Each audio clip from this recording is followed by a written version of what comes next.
You're tuned in to the Kansas City Weather Report, your daily source for the latest local forecast right here in KC. Whether you're planning your commute, weekend barbecue, or just trying to figure out if you need that extra layer, Wes has you covered. So let's dive into today's forecast. Welcome to the Kansas City Weather Report. I'm meteorologist Wes Peary. Today is Tuesday, July 14th, and here is what's up with the weather. Pretty boring. Pretty boring. Which is fine because last week there's plenty going on with 2 rounds of thunderstorms. And would you believe me if I told you the last time it was 90 degrees officially was last Wednesday?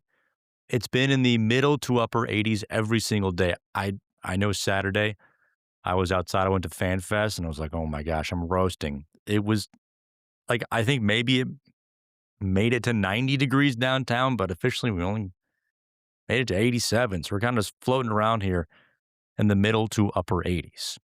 Guess what we're going to do today? We're going to float around in the upper 80s. Yeah.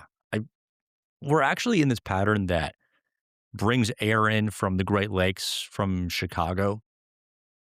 Not exactly Chicago weather, but at least it's not in the 90s. We'll get pretty close today, but I don't think we'll do it. We'll fall short again.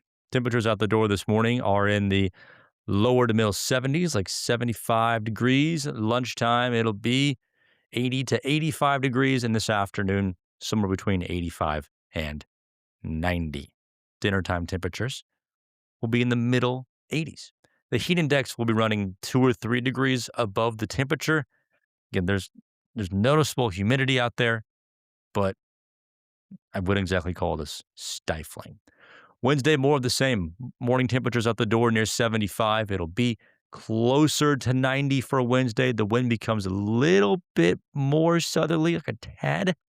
Just a little bit more southerly, but it's probably not going to be enough to actually make a difference to get us wholly into the 90s.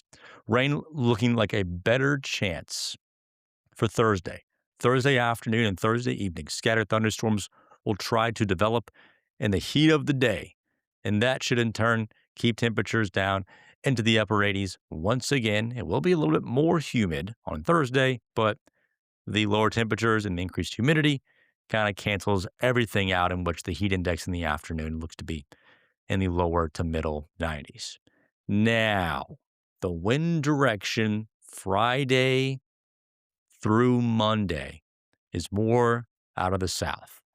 This is a much better setup to actually get temperatures in the 90s. Not going to be roasting, scorching. I don't think it's going to be like that. I mean, just somewhere between 90 and 94 degrees every single day, Friday, Saturday, Sunday, and Monday. The average high is 88, so we're finally getting above average. Just a dry stretch here. Something, though, we are going to keep an eye on is Friday night. Friday evening and Friday night, there's at times been a signal for some thunderstorms to come through there. So, things move through a little earlier Friday evening. Maybe it's obviously a different forecast. Maybe it's not quite as warm on Friday with some cloud cover. Just something to keep an eye on. But the weekend looks like a perfect pool lake weekend overall. Warm, humid, highs lower to middle 90s. So Monday we'll try to hold on to the lower 90s. And then 80s try to show up with a cold front around Monday. We'll see if we can get some rain from this. You would think that with moisture in here and a cold front, we get some rain. So around Monday and Tuesday, a couple of, for the time being, lower rain chances in the forecast.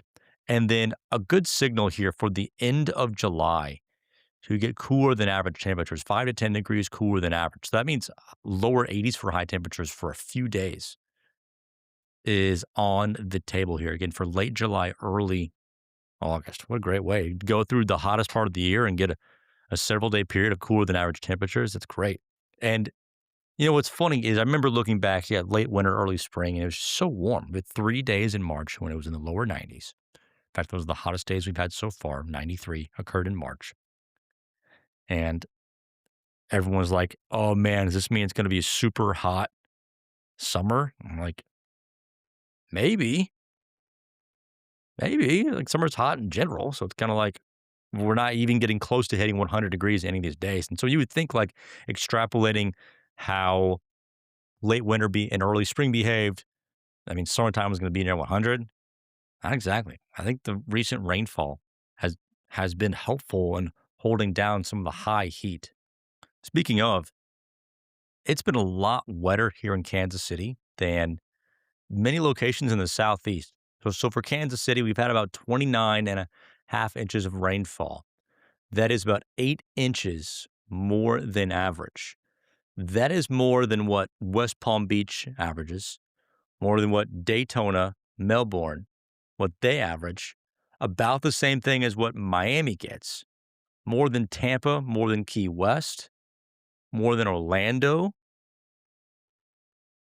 Now, if only there was a beach so close to us. Not Osage Beach, not the lake beaches. But isn't that like that's really interesting to think of when you compare how much rain we've gotten. Again, 29.5 inches. A lot of more tropical locations don't have as much rainfall as us this year, and we've gotten more than what they get on average.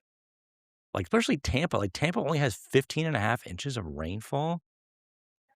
And I guess this is kind of unfair because the majority of the state of Florida is considered abnormally dry, which is why I was going with like comparing the amount of rain we've gotten compared to normal. It's not that hard. I mean, there are places in Florida that are in extreme drought. So even when Florida's in extreme drought, it's pretty easy to beat their rainfall amounts. Allergy outlook, there's nothing really crazy. Grass and weeds and mold in the moderate category. Pressure is slowly falling little by little into early next week, around next Monday, as that cold front tries to move through. All right, recapping the forecast. Highs generally in the upper 80s to near 90 every single day this week. Morning temperature starting off near 70. The heat index every day is near about 95. A good shot of some scattered showers and thunderstorms from the afternoon into the evening, and maybe some trying to show back up for Friday evening as well. Highs in the lower to middle 90s possible from Saturday through Monday, with temperatures returning back to the 80s for the following week of roughly July 20th, 21st rather. That's Tuesday, into the end of July. Thank you so much for joining me for this edition of the Kansas City Weather Report. You can find me on social media at Wes Weather. Those of you that have the KC Weather Now app, there's an update in the App Store if you want to download it. And I got to send another one out too because something is going wrong with the morning briefings. If you've noticed, like you signed up for the morning briefings and they're not coming out, I'm fixing it. Don't worry. Android users, same thing for you too. There's an update out. See ya.